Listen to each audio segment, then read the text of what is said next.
कर दे शुरू 1 2 3।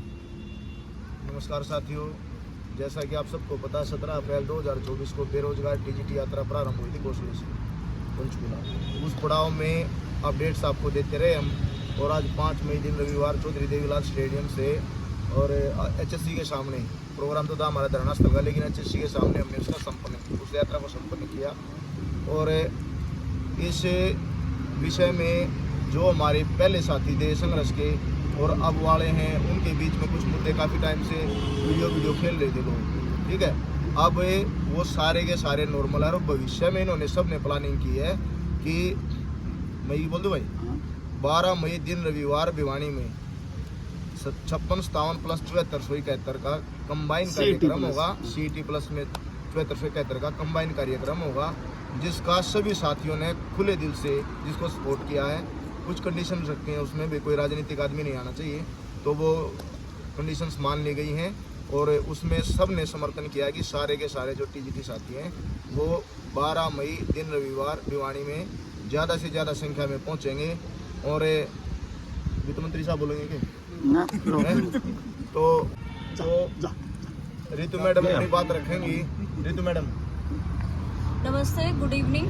आज हम HSSC के सामने बैठे हैं। सर HSSC का दिखा दीजिए। HSSC के सामने है बहुत लंबे टाइम के बाद। और जैसा कि सर ने बता दिया कि भाई जो 17 तारीख से हमारी यात्रा शुरू हुई थी वो आज समापन पे थी। और हमारी मुलाकात तो किसी अधिकारी से आज नहीं हुई क्योंकि संडे था, लेकिन हमें आश्वासन मिला है कि भाई हमारी जल्द ही मुलाकात करवा दी जाएगी। दूसरा जो मैं बताना चाहती हूँ कि भाई बहुत लंबे टाइम से जो हमारे टीजीटी साथी थे वो इधर उधर बिखराव की स्थिति में बोल रहे थे, जैसे सुनने में आया था। तो यू कैन सी कि भाई विजेंद्र सर भी यहीं पे हैं, रावत जी भी यहीं पे हैं, मैं भी यहीं पे हूँ, और जितने भी जो शुरुआत से यात्रा थी वो यहीं पे हैं। तो ऐसी कोई बात नहीं है मनमुटाव वाली। और दूसरा क्या है कि जो साथी घर बैठे हैं जो अभी भी नहीं आए, उनके लिए है स्पेशली कि भाई वो घर ही बैठे रहें, शायद वहीं हम आपको भिजवा देंगे आपकी भर्ती के जो भी डॉक्यूमेंट्स होंगे, तो आप ज्वाइनिंग के लिए भी मत आइएगा। दूसरी बात ये है कि 12 तारीख को कार्यक्रम की एक हमारी जो CET वालों के साथ, और CET क्या ये हर बेरोजगार युवा के लिए है, जो भी बेरोजगार हैं उनको वहाँ इकट्ठा होना है। और एक अच्छी सफल जो 12 तारीख को जो हमारा एक हमने कोशिश की है उसको सफल बनाना है उस दिन को। तो उसके लिए मैं आप सबसे आग्रह करती हूँ कि आप सब वहाँ आएँ। दूसरा क्या था कि भाई साथी बता रहे थे कि भाई रास्ते में उनको बहुत सारी प्रॉब्लम्स आई हैं, जैसे सबसे बड़ी बात फिनेंस की थी। तो फिनेंस का मैं आप सब लोगों से पहले भी बोल चुकी हूँ और आज भी बोल रही हूँ कि अगर कोई मुहिम या कोई काम चल रहा है तो उसमें पैसों की ज़रूरत पड़ती है, और पैसों के बिना ही काम रुकते हैं। और आप ये सोच रहे हो कि आप घर पे भी बैठे और पैसे भी नहीं दे रहे, तो इट इज़ नॉट पॉसिबल। तो आपको पैसे देने पड़ेंगे। आपको वहाँ पे भी अगर आप मेंटली सपोर्ट नहीं कर सकते, कमेंट्स खराब कर रहे हैं तो फाइनेंशियली कर दो, फाइनेंशियली नहीं कर सकते तो गैदरिंग में आके कर दो, कहीं तो शामिल हो जाइए। कहीं तो ये सोचो कि भाई भगवान को जवाब देना है और आगे ज्वाइनिंग लेनी है। तो सीधी सी बात ये है कि भाई फाइनेंशियली, मेंटली और फिजिकली आपको सपोर्ट करना है। और कोई ऐसी बात नहीं है कि हमारे डिसीजंस या हमने जो एक टीजीटी परिवार की मुहिम थी वो अलग थी, वो आज भी इकट्ठे हैं। और आज भी एक डिसीजन 12 तारीख वाला मिलके लिया है, जो हमारे साथी अवेलेबल थे सबकी जो सबके सामने ली गई है। ये 12 तारीख वाली जो डिसीजन था कि कोई अगर प्रेजेंस नहीं है और फिर कोई डिसीजन लिया जाता है तो ये जो साथी जो प्रोसेस में है, जो काम कर रहे हैं, उनकी गलती नहीं होगी। तो आई होप कि आप इस चीज़ को समझेंगे कि आप ये कह देंगे कई लोग कि 12 तारीख को अपने आप बोल देते हैं, तो ऐसा नहीं है। कुछ ना कुछ तो हमें एक्टिव होना पड़ेगा, ऐसे रिजल्ट नहीं आएगा।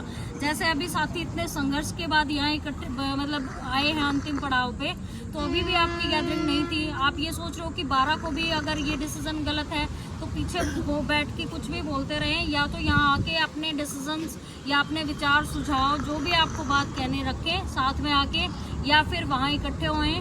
अदरवाइज तो ये भर्ती ऐसी ही रहेगी, क्योंकि गैदरिंग के बिना आज भी सिर्फ 70 या 100 लोग थे। तो ये बहुत ख़राब चीज़ है कि साथियों का संघर्ष किसी को दिख नहीं रहा था।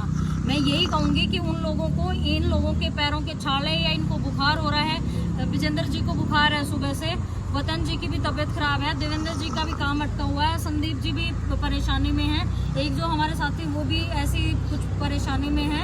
लेकिन आप लोगों को, अगर आप यहाँ गैदरिंग आप नहीं करते हैं तो इनडायरेक्टली नहीं, आप डायरेक्टली उनसे, उन यात्रा में उनका साथ नहीं दिया है और आगे भी आप साथ नहीं देना चाहते हैं, तो मैं रिक्वेस्ट करूंगी ऐसे लोगों से कि भाई अगर आप ये सोच रहे हैं कि 25 दिन कोई चल के या 15 दिन कोई चल के यहाँ आया है तो अंतिम पड़ाव में तो साथ देना चाहिए था, एक अच्छा वेलकम होना चाहिए था, लेकिन आप लोग साथ नहीं थे। खैर जो चला गया उसको छोड़ दे, 12 तारीख को साथ रहें और 12 तारीख को इकट्ठे होके जो 12 तारीख को भिवानी में जो प्रोग्राम है उसमें साथ दे साथियों का।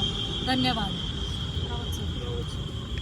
भाई आज सभी की सहमति से, ये कोई व्यक्तिगत फैसला नहीं है, कोई ड्राइंग रूम मीटिंग नहीं है, ठीक है। 56-57 के साथ चलने का एक सामूहिक फैसला हुआ सभी की तरफ से, ठीक है। मैं सभी यहाँ पे प्रधान जी हैं, यहाँ पे अपने मैं जितने भी सारे साथी हैं, सामूहिक रूप से फैसला लिया गया है और एक बात रखी गई है कि भाई कोई राजनीतिक मंच वहाँ पे नहीं होगा, तो जब तक वोट की चोट नहीं होगी ना भाई, आपको सरकार हल्के में लेती रहेगी। सिंपल सी बात यहाँ पे है। 25 तारीख तक हमें जितनी भी हम गैदरिंग कर सकते हैं अलग अलग जिलों के अंदर, ठीक है, वो हमें करनी पड़ेंगी। वही हमारा जो प्रेशर है, ठीक है, वही सरकार पे दबाव डाल सकता है। कुछ लोगों ने मान लिया कि भाई विधानसभा तक जाएगी, फिर तो विधानसभा तक जाएगी, सिंपल सी बात यहाँ पे। तो सभी साथियों से अपील करते हैं भाई, जरूर आप लोग अपनी उपस्थिति दर्ज करवाओगे। 300 किलोमीटर की जो पदयात्रा थी भाई, जो आपने, हमारे जो साथी हैं, प्रधान जी, विजेंद्र जी हैं, आपके वतन भाई हैं, आपके सुशील जी हैं, आपके रोहित कोच जी हैं, अंकित भाई हैं, और किसी भाई और का नाम रह गया हो भाई, उन्होंने अपने संघर्ष से, अपनी जिद से इस रास्ते को नापा है और प्रशासन तक अपनी बात पहुंचाई है। प्रशासन भी आज बिल्कुल नतमस्तक था हमारे संघर्ष को देखकर कि भाई ये बच्चे जो हैं तपती दोपहरी में खुद मुख्यमंत्री जी ने हाथ जोड़े हैं भाई, ठीक है। और वो संघर्ष आपने देखा होगा मीडिया में, हर तरीके से हमने वो हाईलाइट किया। अब बात आती है इस संघर्ष को आगे कैसे बढ़ाया जाए। तो तय ये हुआ कि भाई 11 तारीख को जो संडे है, 11 तारीख को 12 तारीख को, हम 12 तारीख को, सॉरी 12 तारीख को एक बड़ी गैदरिंग करेंगे हम लोग, और एक संयुक्त रूप से एक हमारा जो स्टेटमेंट है वो जारी होगा और वहाँ पे अच्छी से मीडिया को कवरेज किया जाएगा। और जितने भी सारे साथी हैं, जरूर संघर्ष में एक दिन साथ दिया, जिन्होंने टीवी करवाया हुआ है, 30,000 जो बच्चे हैं, प्लीज़ भाई आप अपनी भर्ती के लिए आएँ, अदरवाइज भर्ती को भाई विधानसभा तक आप खुद लेके जाओ, ठीक है। हाँ, और भाई जो हमारे वित्त मंत्री हैं देवेंद्र जी, फाइनेंस मिनिस्टर जो कमेटी की हैं, तो इन्होंने बताया कितने का नुकसान हुआ उसमें, 40,000 रुपये के भाई लॉस में है भाई। किसी भी तरीके से इस भाई की जो नुकसान, पूरी कमेटी का जो नुकसान हुआ पैदल यात्रा में, जिन्होंने अपने घर से लगाया है, तो भाई प्लीज़ जो लोग फिजिकली प्रेजेंस नहीं कर रहे हैं, फिजिकली सपोर्ट नहीं कर रहे हैं, तो भाई फाइनेंशियली सपोर्ट तो कर सकते हैं, ठीक है। 2015 की भर्ती में भाई लोगों ने 8 साल कोर्ट केस लड़ा, ठीक है। आप तो उस मुकाम पे पहुंचे भी नहीं हो। उन लोगों ने लगभग 60 लाख के समथिंग अमाउंट दिया था मेरे भाई, ठीक है। भर्ती ऐसे पूरी नहीं हो जाती है। तो सभी से अपील करते हैं भाई, जितने हम सारे साथी हैं, कि भाई इन्हें फाइनेंशियली सपोर्ट करें हुए, अगर फिजिकली नहीं आते हो, और 12 तारीख को भाई गैदरिंग में आप ज़रूर सपोर्ट करें और एक दूसरे के साथ एकता में विश्वास करें। एक पले से 11 होता है, और CT के साथ और TGT मिलकर भाई लड़ाई लड़ेंगे। धन्यवाद।